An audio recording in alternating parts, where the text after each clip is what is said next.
Хей, здравей! Здравей в този следобеден час.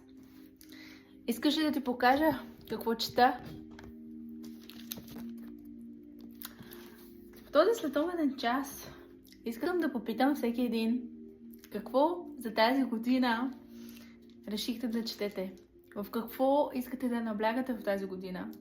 Защото аз започнах да изследвам Битие.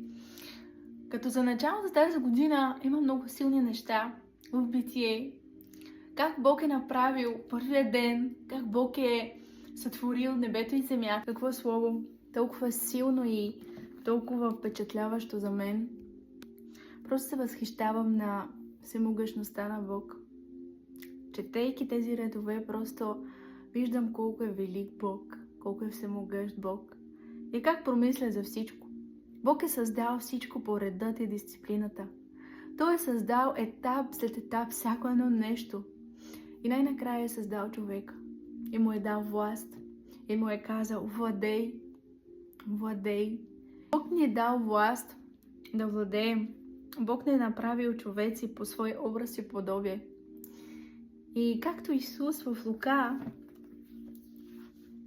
10:19 казва: ето, дадох ви власт да настъпвате зми и скорпи, да владеете над цялата сила на врага и нищо няма да ви навреди. Така Исус днес ни е дал цялата сила над врага и нищо няма да ви повреди. Както Бог е промислил още от началото на сътворението за човека да му бъде добре, така прави всеки ден. Промисля за нас и Той е толкова добър.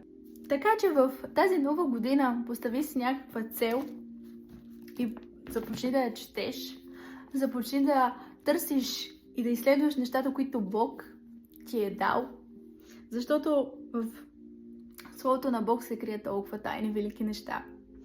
В Еремия казва 33:3: извикайте към мене, аз ще ви покажа тайни велики неща. Тук се крият много силни и ключови неща за живота ни. Бъдете благословени!